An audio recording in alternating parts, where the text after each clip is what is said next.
You are witnessing 4 human youth, aged 7 to 8, interacting in a social environment. There are 3 males and a single female. Because of their age, and therefore hormones, has not entitled them to the knowledge or feelings of sexuality and social norms.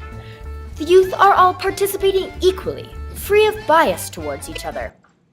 Alas, this shall not last forever. Hey, did you see that skirt Melissa was wearing? Oh yeah, I totally did. You see right through it, eh? Those little pink panties, so hot. Oh, for sure. What did you think? I don't care. What? What are you, gay or something? What? No, I don't. During junior high school, youth begin to recognize a newfound sexual urge. The youth will often discuss their desires with their peers as a means of familiarizing themselves with these new feelings. Occasionally, there will be youth whose sexual desires do not conform with their peers. Recognizing themselves as anomalous, these individuals realize that between societal pressures and peer pressures, their survival depends on self-concealment.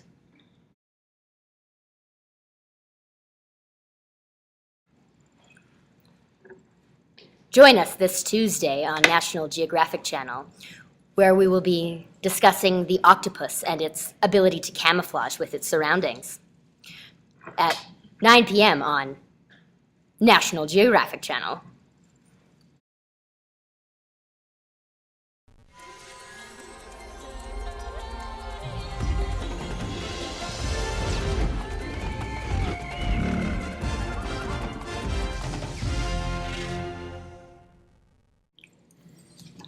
At a junior and senior high school age, when youth are newly discovering their sexual desires, the possibility of being invisible in the opposite sex's locker room is fantastical.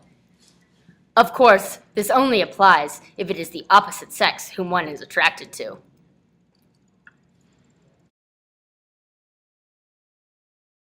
Oh, it's a good gym class, guys, wasn't it? Oof. Oh yeah, not looking forward to it.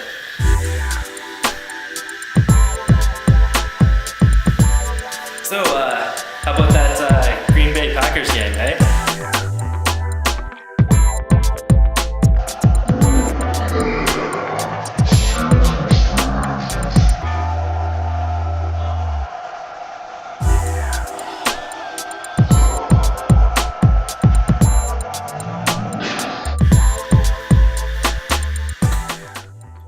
But when a youth utilizes the locker room alongside members of the same sex, and that is the sex they are attracted to, it is no longer fantastical. It is a terrifying realization that their survival depends on self-concealment.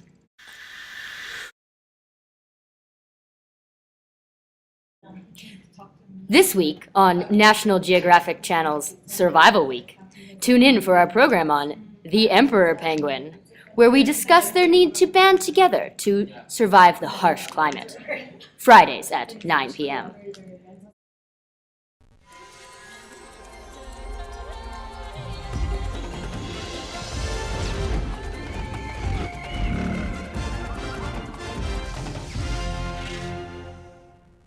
Here you go. Did you hear about this gay rights thing in New York? Gay people can get married now. That's just awful. I know what you mean. Did you hear that Cheryl and Bob's son Lance is gay?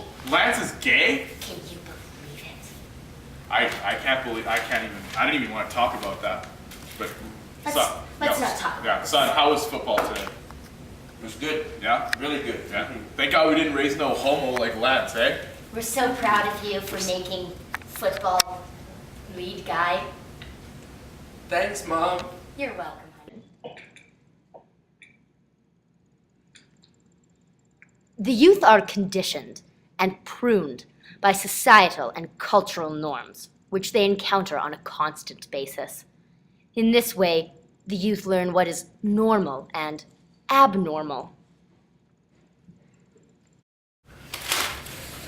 You know what, son? Let's go play some football like normal men. Yeah, normal. Children can be particularly cruel, and no one wants to be the odd one out. So, surrounded overwhelmingly by youth whose sexuality is not only different, but perceived as normal, these anomalous youth will learn rituals of deceit, impersonation, and appearance. While each facade assumed may vary from individual to individual, the experience and technique of having to take on a facade at all is generally the same.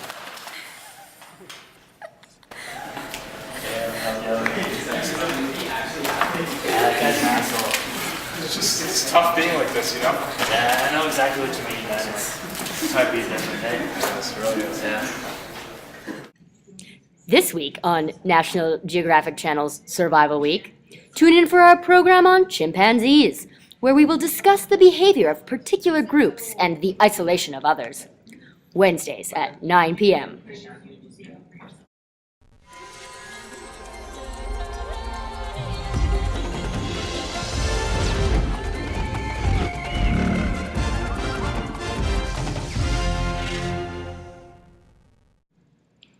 Some examples of constructed lives include occupying the role of the intellect.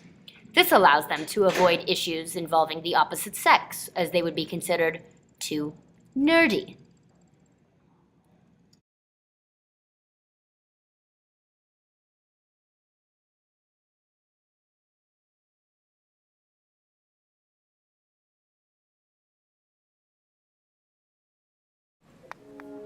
Others withdraw and turn to stereotypically non-homosexual roles, such as turning to religion.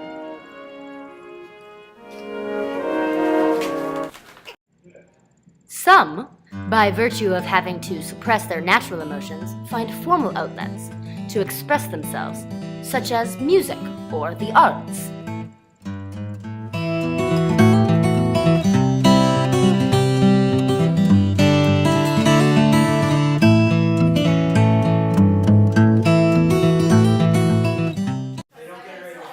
Some openly flaunt their differences. This allows them to be accepted in a patronizing sort of way, with their brazen otherness putting others at ease.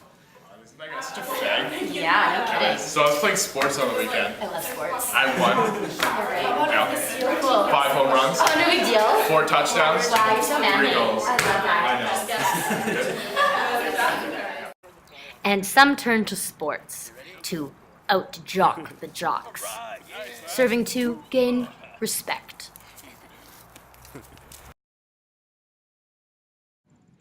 This week on National Geographic Channel's Survival Week, tune in for our program on Fish Out of Water, where we discuss the techniques these fish must use to adapt to their harsh environment. Thursday at 9 p.m.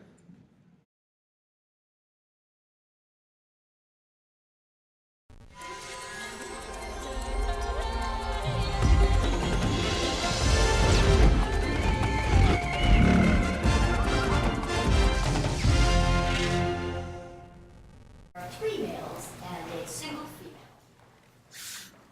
What is a homosexual? These youth are homosexuals. This experience is that of a homosexual. They create a trajectory of their life as a means of providing a dignified way of fitting in, of surviving in a judgmental environment that does not understand or accept differences. The irony of this societal view is that the homosexual is normal. They simply feel they must act a certain way to be seen as so.